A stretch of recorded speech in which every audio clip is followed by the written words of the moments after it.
Hyperland might go premium. And here come the usual barricades from those open source lovers, or should I say, lovers of their own wallets. If you follow my channel, you already know I'm very sensitive to this topic. The way so many people benefit from the open source ecosystem without ever giving anything back. And I'm not alone. This is a growing issue. Most open source projects struggle to survive while giving us the tools we use daily, for free, to create, edit, and even profit from. Think about it. We make YouTube videos showcasing free software and then slap a proprietary license on our own content to protect it. That's madness. And just as mad is the idea that everything should remain free forever. The 90s are over.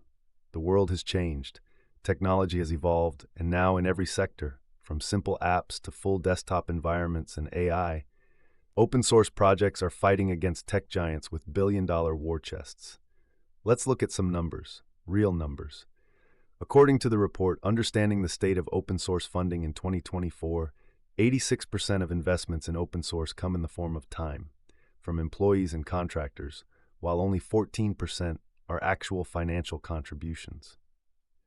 Organizations collectively invest around $162 million, and here's how that money is distributed. 57% goes to contractors, 37% to foundations and projects, 4% to maintainers directly, and only 1% to bounties. That's not support, that's survival mode. And the situation for maintainers? It's alarming. 60% remain completely unpaid for their work. 58 to 60% have already quit or are seriously considering quitting. Among those unpaid, 61% work alone with no help. 44% suffer from burnout, and 51% have lost motivation entirely. And no, maintainers don't want just applause or one-time donations. 81% prefer predictable monthly income, while only 7% are happy with one-off payments. Yet the vast majority receive neither. Let's also talk about security. Paid maintainers are far more likely to implement critical safety measures. 52% say they can properly investigate and fix vulnerabilities only when financially supported. And the ecosystem? It's broken. Only 21% of organizations actively contribute to the projects they rely on. 24% just take no code, no money, no feedback. The top reasons? Lack of staff, 26%, and lack of money, 20%. So yes, it's time for a cultural shift. We should start paying for what we use. I fully support the Hyperland developers in their bold decision. And yes, I've donated 25% of my AdSense revenue to the open source project you all voted for. Thanks to the 400 plus of you who took part in that poll. And no, I'm not on a tropical island yet. The truth is, we don't realize how lucky we are.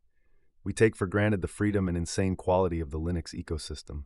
We act like Plasma magically appears in the KDE repos overnight. Same for Kdenlive, same for hundreds of other tools. We talk about themes, icons, usability, features, but we forget that real people are behind it all. Let me give you just a few examples. Marak Squires, the most shocking case. Developer of Colors.js, 23 million weekly downloads.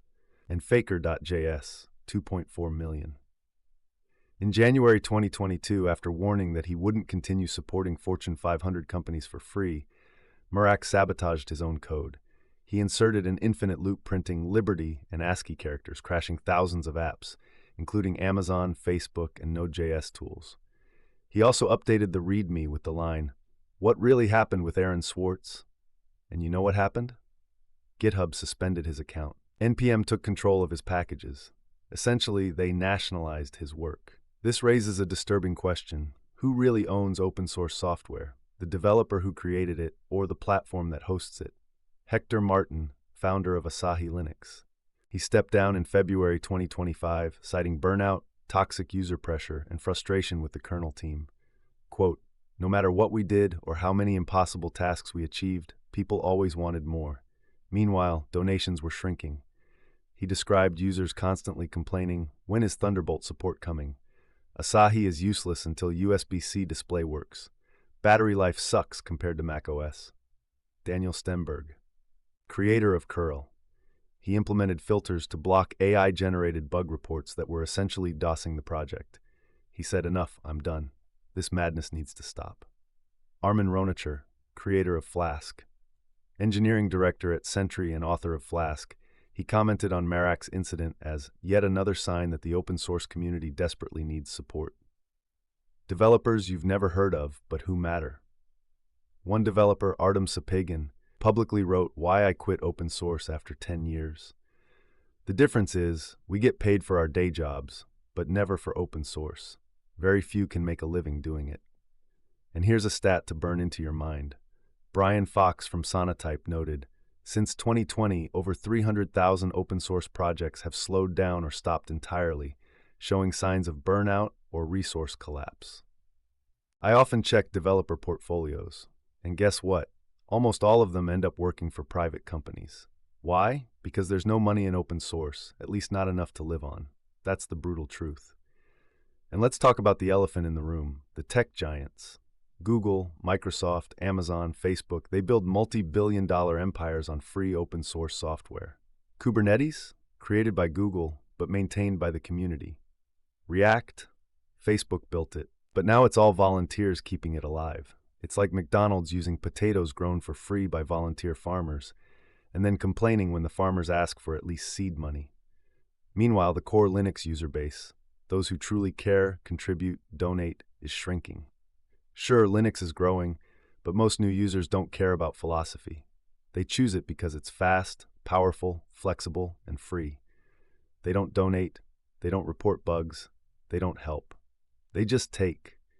Maybe it's time to stop giving everything away for free. Honestly, I'd pay $15 more than a Windows license just to download Debian. That's how valuable it is. If we don't build a sustainable funding model, our ecosystem risks becoming irrelevant or extinct, crushed by better-funded and faster-moving competitors. Now about the Hyperland news. It's still unclear. I've seen some posts on Reddit, and I'm checking other sources. It might be real, it might be a joke, but the core issue is not a joke, and someone has to say it out loud. Let's stop treating free software as a sacred cow. Free as in freedom, yes. Free as in beer, maybe not. It's okay to fund development through premium-only downloads, supporter-only features, or paid binaries. Look at Blender. They implemented a sustainable funding model and now compete with software costing thousands of euros. Look at GitLab. They made some features premium, and now they can pay full-time developers. This isn't betraying open source, it's evolution. I love hearing your thoughts, even when you disagree with me. But sometimes I walk down the street and wonder, am I the crazy one, or has the world lost its mind? You act like communists when it comes to other people's work, but capitalists when it comes to your own. You preach open source values while releasing your own content under proprietary licenses. You monetize everything, yet give nothing back. Here's a truth that's older than the internet. If you don't give, eventually it comes back to bite you. That's how it's always worked. And in open source, it's already starting.